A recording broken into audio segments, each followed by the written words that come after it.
দশরথ ভাবতে লাগলেন, একেতে আমার গিয়ে জ্বর, চলার শক্তি নেই, আবার খেতে হবে পান্তা ভাত, মুখে নাই রুচি, আবার বলছে পুকুরে স্নান করতে, আমি বাঁচি কি না বাঁচি। ভাবতে লাগলেন, তবুও যখন সবাই আমাকে ধরে নিয়ে এসেছে, যা হয় কপালে, দেখি চেষ্টা করে। তখন পুকুর থেকে স্নান করে এসেছে, এখন মাকে বলছে, মা আমাকে খেতে দাও। তখন ওই পান্তা ভাত এনে দিয়েছে। উনি ভাবতে লাগলেন, মুখে রুচি নেই, কি করে পান্তা ভাত খাওয়া সম্ভব, কিন্তু আমার পক্ষে এক দেশও খাওয়া সম্ভব নয়। কিন্তু ঠাকুর যখন বলেছে, তখন দেখি দুই এক গাছ খেতে পারি কিনা। যখন ওই পান্তা ভাত মাখিয়ে নিয়ে মুখে তুলেছে, তখন ওর মুখে স্বাদ এসেছে, তখন শুধু খাওয়ার ইচ্ছে বেড়ে গেছে। তখন যা পান্তা ভাত দিয়েছে, ওই পান্তা ভাত নিমেষের মধ্যে উনি শেষ করেছে। বলছে, মা আমাকে আরো দুটো দাও। ঠাকুর ওদিকে শুনতে পেরেছে।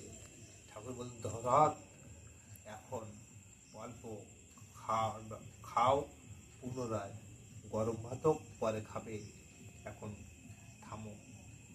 উনি ভাবতে লাগলেন যে ঠাকুর কি কোনো জাদু জানে, যে আমার খাওয়ার রুচিই নেই, সেখানে পান্তা ভাতে আমার রুচি বেড়ে গেল, এবং কাঁচা জলে স্নান করে আসছি।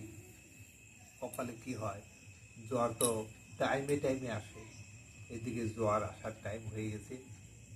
এই মতো অবস্থায় দহরাত খুঁজতেছি কোথায় আমি শোয়ার ব্যবস্থা করবো। আমার তো এখনই কাঁপুনি ঝাঁকুনি হয়ে জ্বর আসবে, আমার শোয়ার জায়গা খুঁজতে লাগলেন, শুতে হবে এক্ষুনি।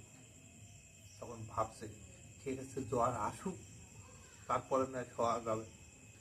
কিন্তু ওই টাইম পার হয়ে যায়, আর জ্বর আসেনি।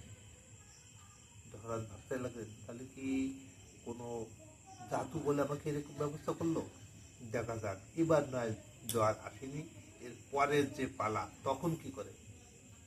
উনি পরে বিকেলে যখন পালার সময় এসেছে, আবার মনে ভাবতে লাগলেন, জ্বর তো এখনই আসবে, এখন কি করব। এত উনি ভাবতে লাগলেন, দেখা যাক এবার কি হয়। কিন্তু বিকেলও গড়িয়ে গেল, পালা জ্বর আসলো না। তখন ভাবতে লাগলেন, আজকে জ্বর আসেনি, আগামীকাল অবশ্যই আসবে, দেখা যাক আগামীকাল কি হয়।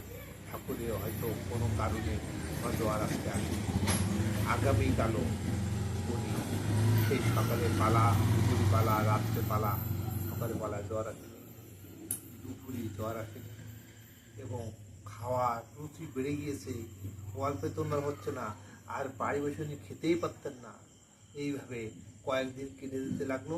তখন ভাবছে, না, এই ওরাকান্দি থেকে আমি আর গৃহে ফিরে যাব না, যে গৃহে এসেছি, এই গৃহে যে পান্তা ভাতে জ্বরের বৃদ্ধি হয়, কাঁচা জলে স্নান করলে জ্বরে বৃদ্ধি হয়, সেই কাঁচা জলে স্নান করে এবং পান্তা ভাত খেয়ে যখন আমি সুস্থ হয়েছি, এই গৃহ থেকে ফিরে যাব না। আবার ঠাকুরের শ্রীপাদ পদ্মের ষষ্ঠাঙ্গে প্রণাম করে বললেন, ঠাকুর তোমার শ্রীপাদ পদ্মে আমি আত্মসমর্পণ করেছি, তোমাকে কত অবজ্ঞা করেছি, কটু ভাষা বলেছি, তাই তুমি আমাকে ক্ষমা করে শ্রীচরণে স্থান দিও। এত বলে ঠাকুর চরণে প্রণাম করলেন দহরাত। হরিবল হরিবল, আগামী পর্বে আবার শুনুন। জয় হরিচাঁদ, জয় গুরুচাঁদ।